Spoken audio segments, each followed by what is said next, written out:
સ્વામિનારાયણ હરે સ્વામીએ વાત કરી જે આ લોકમાં અક્ષરનું સુખ તે શું જે શુભ સંકલ્પ થાય ને અંતરમાં સુખ વર્ત્યા કરે એ જ ને જમપુરીના જેવું દુઃખ તે શું જે અંતરમાં ભૂંડા ઘાટ થાય ને પીડા થાય એ જ. સ્વામિનારાયણ હરે સ્વામીએ વાત કરી જે જ્ઞાનમાં પણ ઘણા ભેદ છે. કેની પેઠે જે એક ગુજરાતનું ઘોડું હોય તેની સામી લાકડી ઉગામીએ તો ભાગી જાય, અને એક તો કાઠિયાવાડનું પલોટેલ ઘોડું હોય તે તો તરવાર્યું બરછીયું ને બંદૂકનો વરસાદ થતો હોય તેમાં પણ સામું ચાલે. એ રીતે જ્ઞાનમાં ભેદ છે. સ્વામિનારાયણ હરે સ્વામીએ વાત કરી જે દેહ ઇન્દ્રિયો માયિક છે ને પદાર્થ પણ માયિક છે, તેથી સજાતીપણું થયું તે તેમાં ચોંટે, પૂર્વનો સંસ્કાર હોય તે ન ચોંટે. સ્વામિનારાયણ હરે સ્વામીએ વાત કરી જે નિજાત્માનમ બ્રહ્મરૂપમ એ શ્લોક લખ્યો છે તે પ્રમાણે મહારાજ આપણને કરાવશે. ને પુષ્પના હાર છે તે સર્પ છે, ને સ્ત્રી છે તે રાક્ષસી છે, એ રસ્તે હવે ચાલ્યા છીએ તે મહારાજ કરાવશે. સ્વામિનારાયણ હરે સ્વામીએ વાત કરી જે જેવા શબ્દ સાંભળે તેવો જીવ થાય છે. રજ તમ ને સત્વ એ દેહના ભાવ છે તે તો હોય. ભૂખ લાગે, તરસ લાગે, દુઃખ સુખ થાય એ દેહના ભાવ છે. ને મન તો નીલ વાદરા જેવું છે તે લબલબાટ કર્યા કરે, ને આપણે તો એથી પર ક્ષેત્રજ્ઞ છીએ.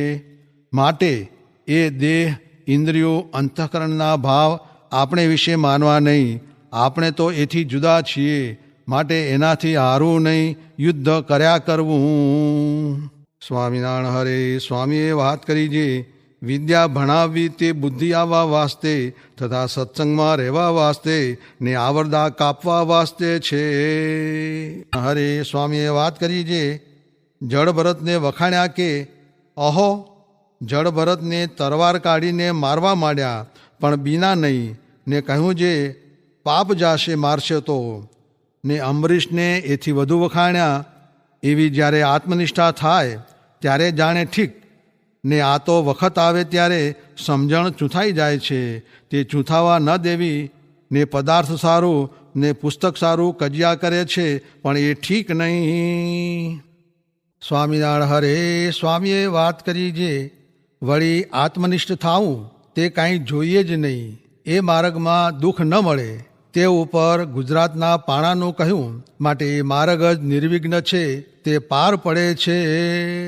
સ્વામિનારાયણ હરે સ્વામીએ વાત કરી જે એક જણે પ્રશ્ન પૂછ્યો જે જીવમાં કાચપ તો ઘણી છે, તેથી આત્યંતિક મોક્ષ તો નહીં થાય. જ્યારે કસર ટળશે ત્યારે થશે, તે કસર ટાળવા ક્યાં રાખશે.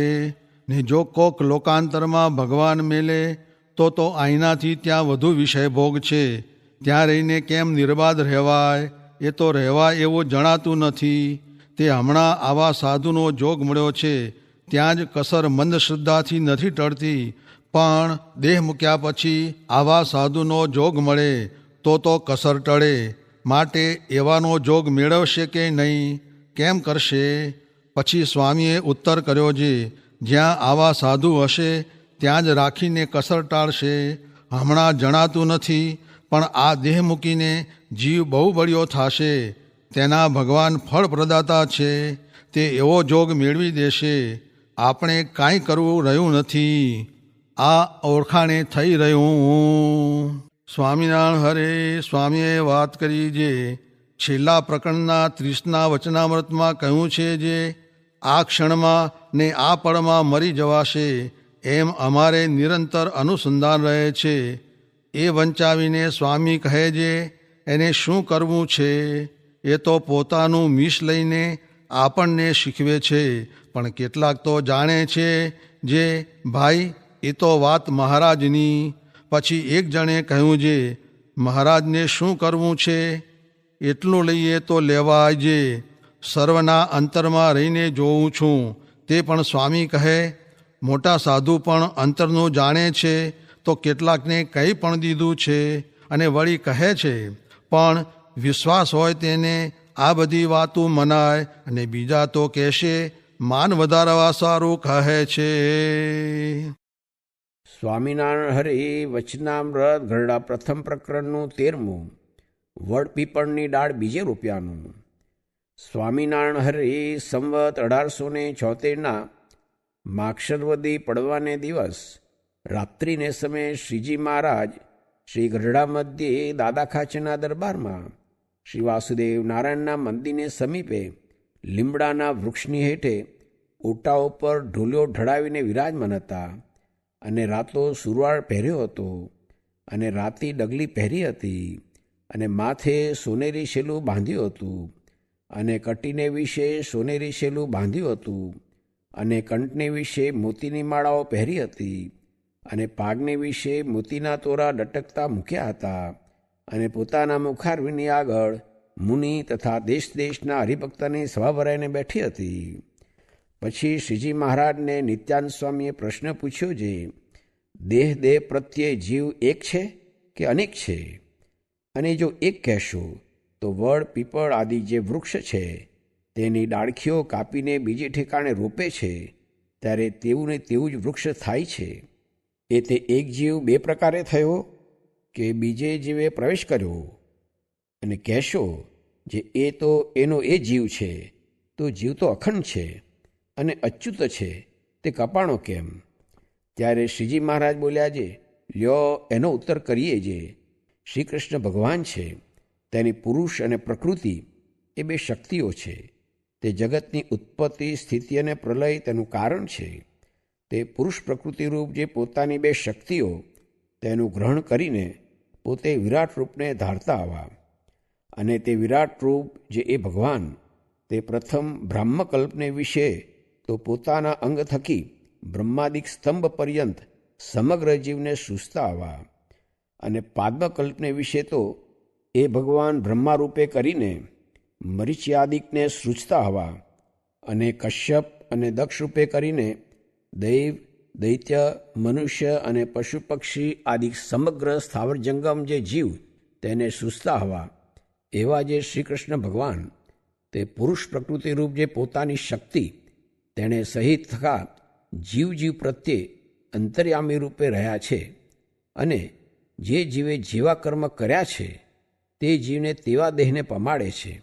અને તે જીવ છે તેણે પૂર્વજન્મને વિશે કેટલાક કર્મ તો સત્વગુણ પ્રધાનપણે કરીને કર્યા છે અને કેટલાક કર્મ તો રજોગુણ પ્રધાનપણે કરીને કર્યા છે અને કેટલાક કર્મ તો તમોગુણ પ્રધાનપણે કરીને કર્યા છે. તે કર્મને અનુસારે એ જીવને ભગવાન જે તે ઉદ્ભીજ જાતિના જે દેહ, જરાયુજ જાતિના જે દેહ, સ્વેદજ જાતિના જે દેહ અને અંડજ જાતિના જે દેહ તેને પમાડે છે. અને સુખ દુઃખ રૂપ જે કર્મના ફળ તેને પમાડે છે. અને તે જીવના કર્મને અનુસારે તેના દેહ થકી બીજા દેહને સૃજે છે. જેમ કશ્યપ આદિક પ્રજાપતિના દેહ થકી અનેક જાતિના દેહને સૃજતા હવા, તેમ એના એ ભગવાન અંતર્યામી રૂપે કરીને સમગ્ર જીવ પ્રત્યે રહ્યા થકા જે દેહ થકી જેમ ઉપજ્યાની રીતિ હોય તેમ બીજા દેહને ઉપજાવે છે. પણ જે જીવ થકી બીજા દેહને ઉપજાવે છે તે જીવ જ અનેક રૂપે થાય એમ નથી. એ તો જે જીવને જેના દેહ થકી ઉપજ્યાનો કર્મ સંબંધ પ્રાપ્ત થયો હોય તે જીવને તે દ્વારા એ ઉપજાવે છે. ઇતિ વચનામૃતમ. એવી રીતે ગરડા પ્રથમ પ્રકરણનું 13મું વચનામૃત જે તે થયું. સ્વામિનારાયણ ભગવાનની જય. વક્ષર પુરુષોત્તમ મહારાજની જય. ગુણાતીતાન સ્વામી મહારાજની જય. ભગતજી મહારાજની જય. શાસ્ત્રીજી મહારાજની જય. યોગીજી મહારાજની જય.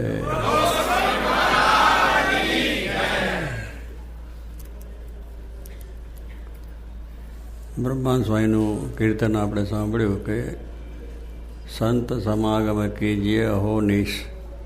સંત સમાગમ કરે. બ્રહ્માન સ્વામી તો બહુ મોટા સંત હતા અને ખૂબ પિંગળ ભણેલા હતા, એટલે કવિ કીર્તનો આવું બધું કરવું એ તો સહેજ હતું એમને. એટલે એમને માટે તો કોઈ એ નહોતું કે, પણ છતાં એમને આપણને આ વાત સમજાવે છે, નિષદીને વાત કરે છે. એક દાડો બે દાડા નહીં, પણ દરરોજ એટલે 24 અવર સુધીર ભગતા છે. 24 કલાક બેસી રહેવાનું અહીંયા, એક પલાંઠી જ બેસવાનું, બીજો જગતનો વિચાર કરવાનો નહીં. વેપાર શું કરે, છોકરો શું કરે છે, બીજું શું કરે છે, બધું. એટલે એક જ વાત સાંભળ્યા કરવાની તો કામ થાય. અર્જુનની વાત કરી, મોહ આપી ગયો, બીજાનું મૂકી દીધા હથિયાર, પણ કૃષ્ણ પરમાત્માએ એને વાત લીધી. એ પ્રશ્ન પૂછે જાય ને પેલે ઉત્તર આપતા જાય. એને ચાલુ રાખ્યું ને ભગવાન વાત કરતા જ ગયા કરે. પણ છેલ્લે એને થઈ ગયું કે ના વાત આ કરવાની છે, તો છેલ્લે કહી દીધું કે હવે તમે કહો હું કરીશ. એટલે પછી એ તો બરાબર થઈ ગયો. ભગવાનની આજ્ઞા પડે એટલે એટલા બ્રહ્મરૂપ, મોટા પુરુષની જેટલી આજ્ઞા પડે એટલા બ્રહ્મરૂપ. આમ બ્રહ્મરૂપ થવાય નહીં, એમની જેટલી આજ્ઞા પડે. મારે વચનાવતમાં પણ કહ્યું છે કે મોટા પુરુષની આજ્ઞા પડે એટલે બ્રહ્મરૂપ. આ રવિવારની સભામાં તમે આવો છો એ બ્રહ્મરૂપ જ થવાય છે. એટલે રવિવારે આવ્યા છે ને થઈ જવાય એવું નથી, પણ એ આજ્ઞા એટલી પાડો છો એટલી અંતરમાં શાંતિ થાય અને એ કરતાં કરતાં બ્રહ્મરૂપ થઈ જાય. એટલે નાની આજ્ઞા છે પણ એટલી જો પાડીએ તો એનો રાજીપો થઈ જાય. એટલે કહેવાનું શું છે કે નિષદિન આપણે સમાગમ કરવાની વાત કરી. એ નિષદિનની અંદર કે એમની જે આજ્ઞા છે, એમની જે રુચિ છે એને સમજી લઈને એ પ્રમાણે વર્તે એટલે નિષદિન રહ્યું. 24 કલાક તો ટાઈમ છે નહીં. અમે જઈશું આમ ને તમે જશો આમ, પછી ક્યાં સમાગમ કરવા જવું. એટલે હવની રીતે થઈ જાય છે. પણ એટલા માટે કહ્યું છે કે દરરોજ એમની આજ્ઞા છે એ પ્રમાણે જો આપણે થાય તો કામ થઈ જાય. રવિવારની સભા કઈ છે, રવિવારની સભામાં હજુ છેલ્લી આતી વખતે નહીં જવાનું, પહેલે જ 5 મિનિટ પહેલાં જઈને બેસવાનું અને પછી છેલ્લે ઉઠવાની જવાનું. તો એના શબ્દો છે થોડા આપણે વરે. આવીને આપણે જોઈને બેસીને પછી આરતી લઈને પ્રસાદ લઈને જતા રહીએ. એટલે એ બધો સમાગમ ના થયો. સભામાં બેસવું જ છે 2-2.5 કલાક 3 કલાક. એમને કહ્યું કે પાઠ પૂજા આપણે કરવાની. એટલે પાઠ પૂજા તો જે કરે પાઠ પૂજા નહીં, રીતસર બેસીએ, ભગવાનનું ધ્યાન કરીએ. આ બધું કરીને પછી મહારાજને પધરાવીએ, એમને જગાડીને પાછા સભામાં બેસાડે, માળા પછી કરવાની. આ બધું એટલે વ્યવસ્થિત થાય તો પછી આપણું મન ચોંટે. પણ જે કરીને ગયા એટલે શું ચોંટે ખબર? એક કોરિયો ખાધો ને આમ ના થાય એટલે ભૂખ ના ટળી જાય. એક ઠેકાને બેસીને થોડું વ્યવસ્થિત જમીએ તો ભૂખ જાય.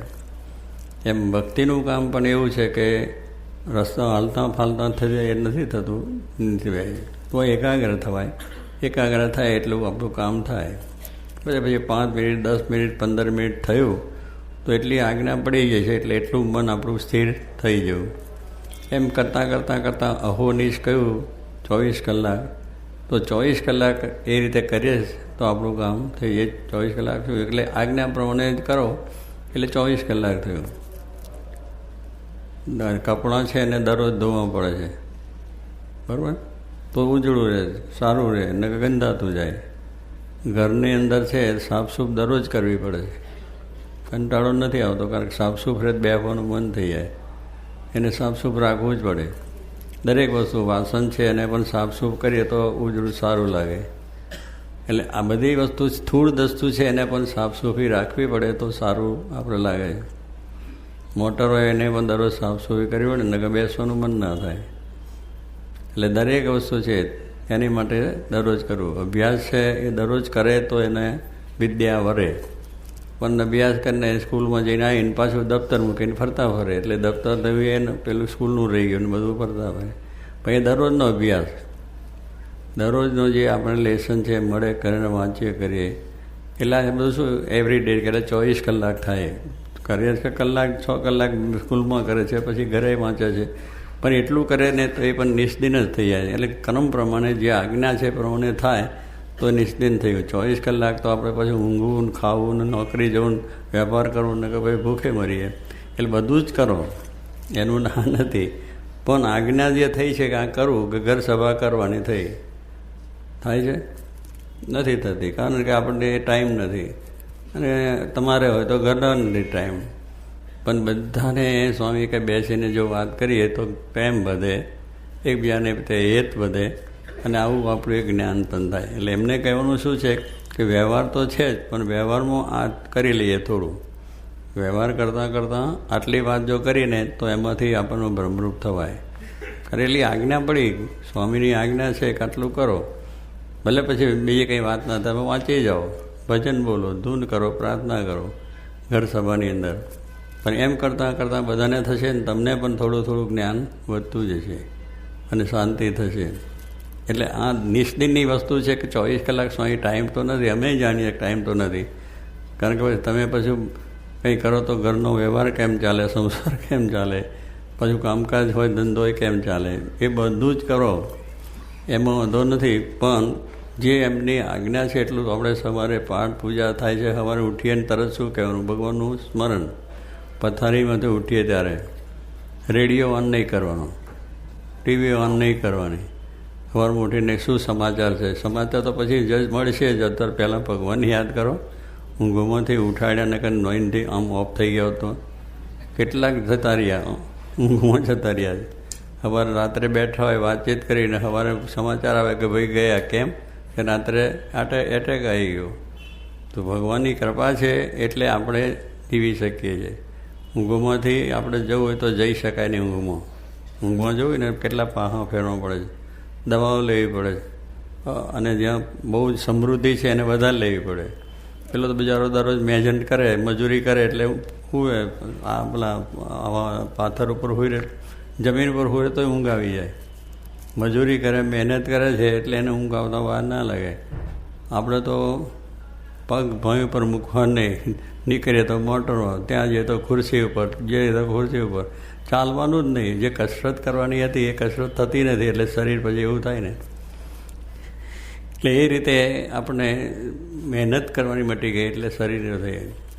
તો સ્વામી કહે છે આપણે આપણા જીવનની અંદર આ બધી વાત છે તો એને નિયમિત રીતે થાય, દરરોજનું થાય, થોડું થોડું પણ થઈ જાય.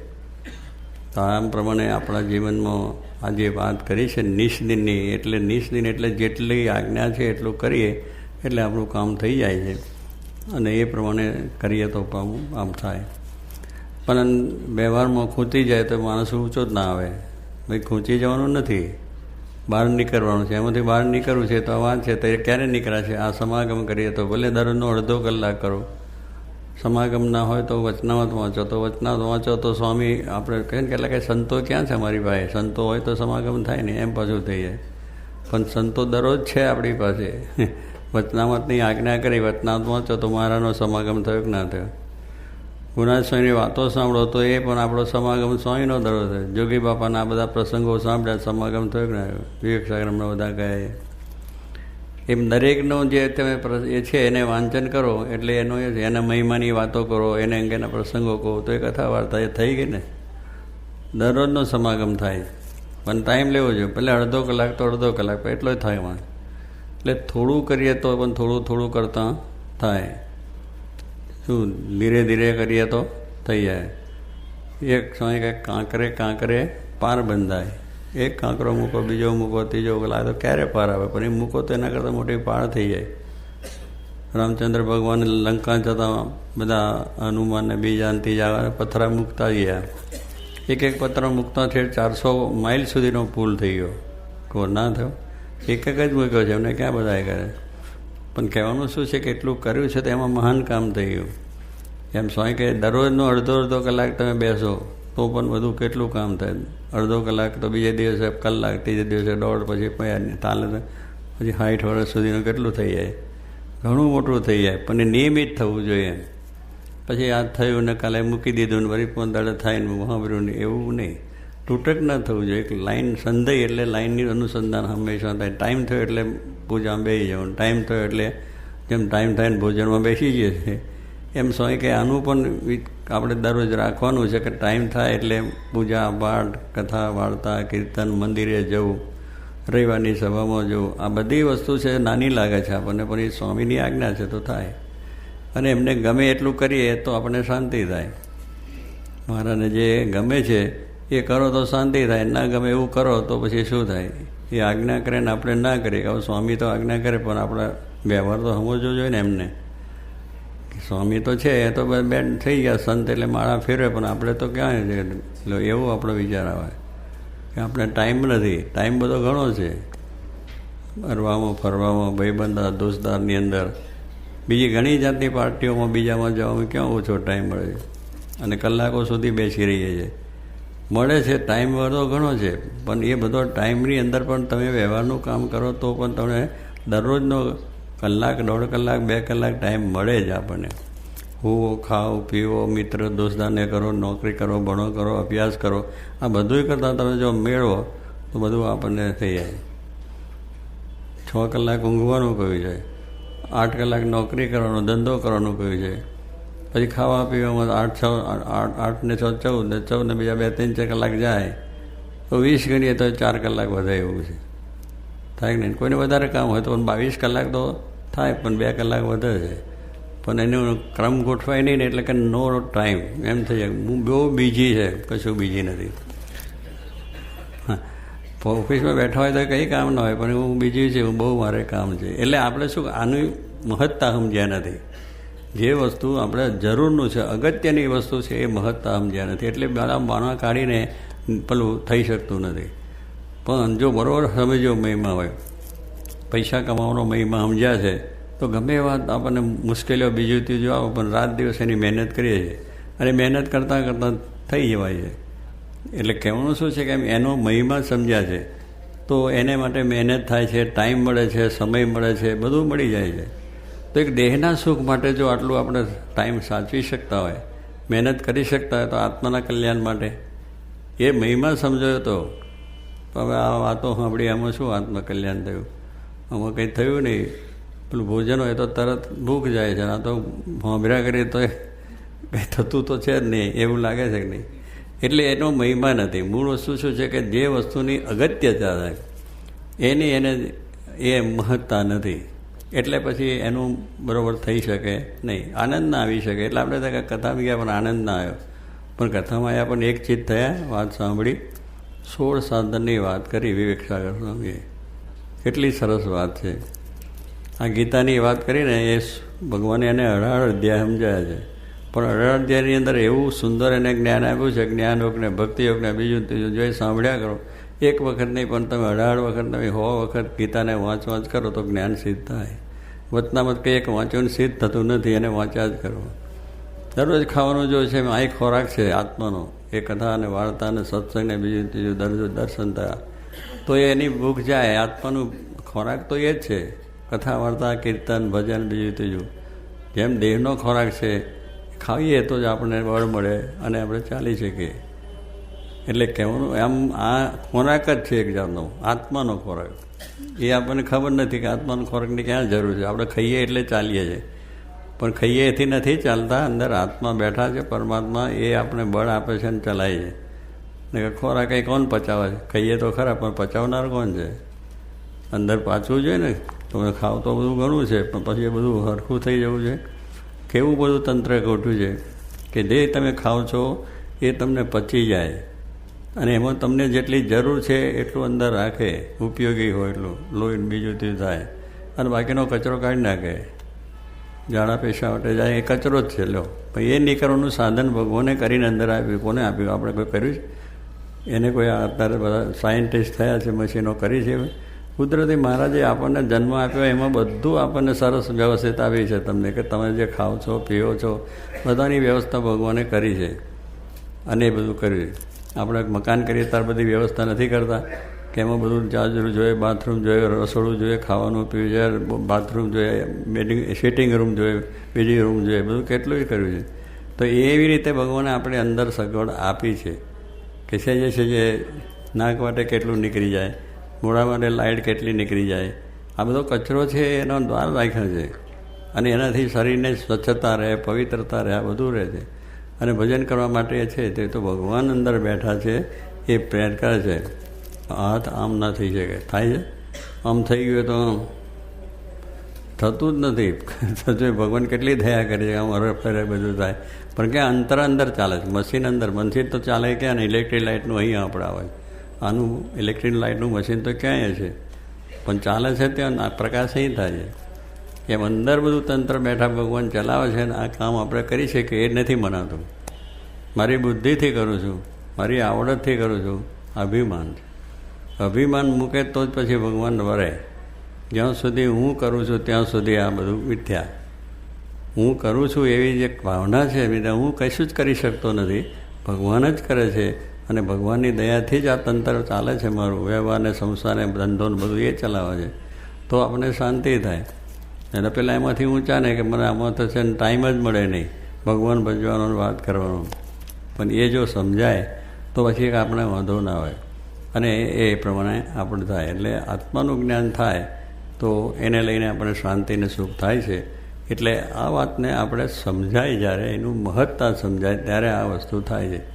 જેમ જગતની અંદર જેટલી મહત્તા સમજાય છે તો એને માટે રાત દિવસ જઈએ છીએ, મહેનત કરીએ છીએ, મહત્તા સમજ્યા છે કે એનાથી કંઈક લાભ છે અને એ લાભથી થાય એટલે આપણે કરીએ છીએ અને કરવાનું છે, અને કંઈ ના નથી, કારણ કે સંસાર ચલાવો.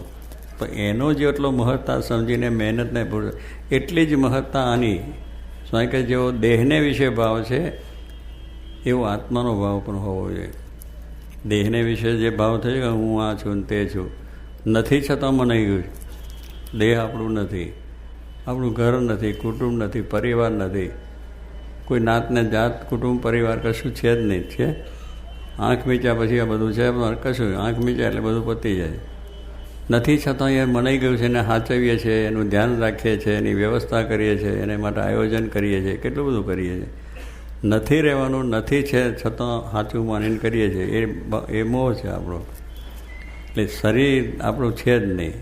જો શરીર નથી તો પછી આ શરીરથી કમાયા એ બુદ્ધિ, એ આપણી બુદ્ધિ છે જ નહીં, ભગવાને આપેલી બુદ્ધિ છે. તો એનાથી આ બધું કમાઈ અને કર્યા તો પછી બુદ્ધિ છે એ પણ નથી. આપણે આ બધું દેહનું ભાવ છે બધા નથી.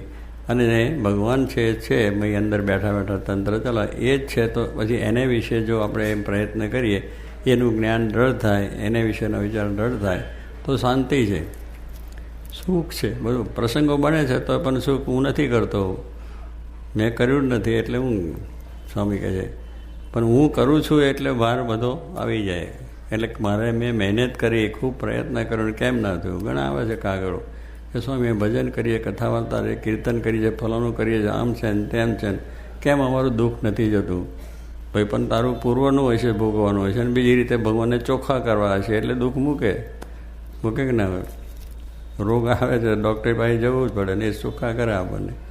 એમ આવે છે ભગવાન પાસે જવું છે તો પછી આપણા અંદરના ઘણા પ્રકારના ઘણા વર્ષોના બધા રોગ પડ્યા છે એને કાઢવા છે તો આવા દુઃખ સુખના પ્રસંગોય આવે. તારે ભગવાને પોતાના માન્યા છે કે રંચ માત્ર કસર રાખવી નથી. એમનો 45 વતનાર કહ્યું કે એમને આપણામાં કંઈ રોગ કાઢવો છે, જો ખરેખર રોગ કાઢવો હોય તો પછી શું થાય? ઓપરેશન બધા કરવું પડે ને, જ્યાં જ્યાં કંઈ એવું હોય બધું કરવું પડે. મને 5 કલાક ચાલ્યું, 5 કલાક સુધી બસ. પછી કશું નહીં, શું થાય છે, કોણ કરે છે, કેવી રીતે કરે છે, ઉભી રહ્યા. તો કહેવાનું શું કે પેલા ડૉક્ટરને ખબર છે કે આ બધું કરવાનું છે, તો આપણે જો પડ્યા રહ્યા તો સીધું થયું, ને ના પડ્યા તો જય સ્વામિનારાયણ થયા.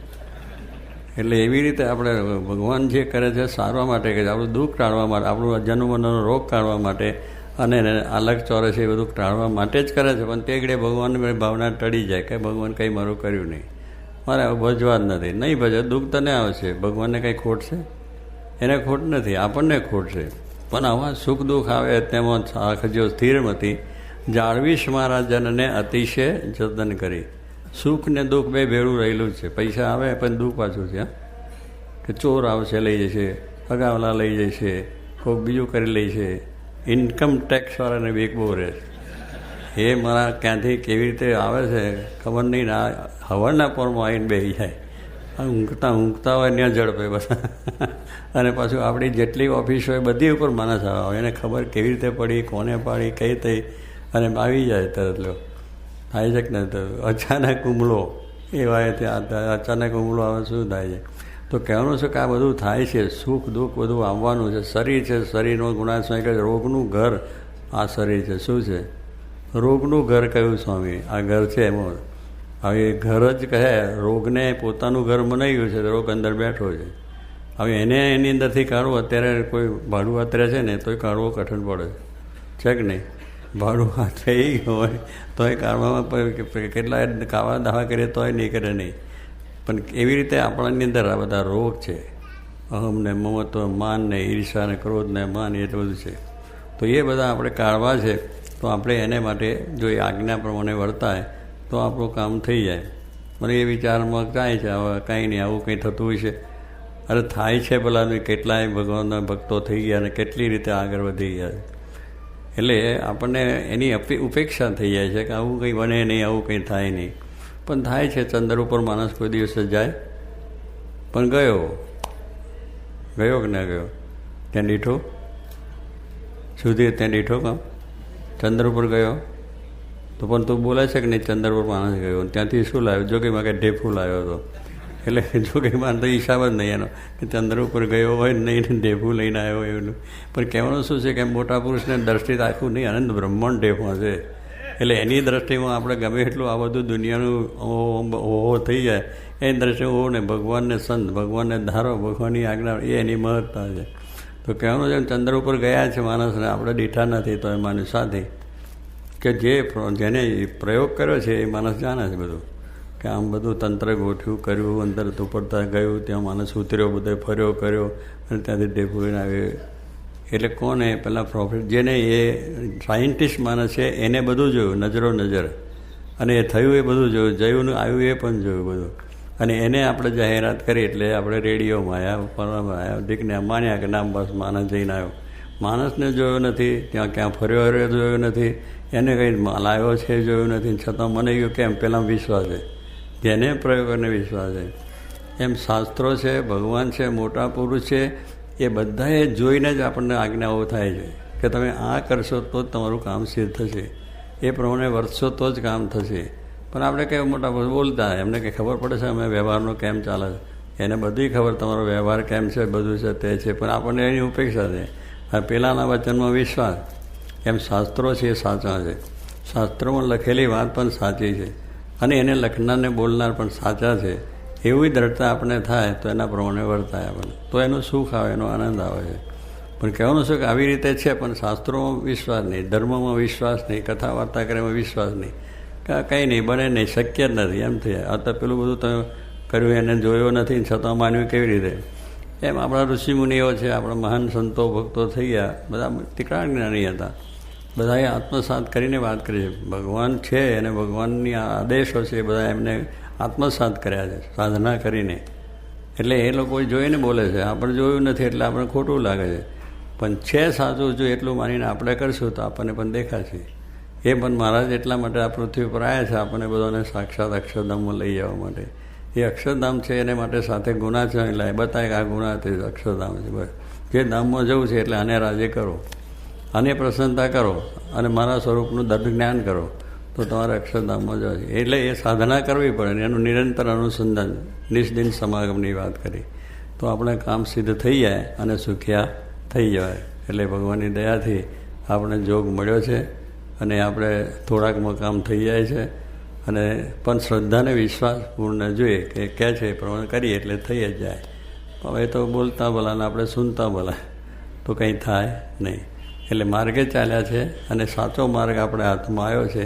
એટલે આપણે એક જ વસ્તુની ચિંતા રાખવાની છે કે આપણે ગમે તેમ આમ જઈશું પણ આપણને મહારાજ સ્વામી મળ્યા છે, શાસ્ત્રીમાં જોગી મહારાજ, એ આપણને બધું સારું સરખું કરી અને જીવમાંથી તમામ રોગ કાઢી દઈને હમકા અને સુખ્યા કરીને ભ્રમરૂ કરીને લઈ જશે. એ શ્રદ્ધાને વિશ્વાસ રાખવો સારું થયું.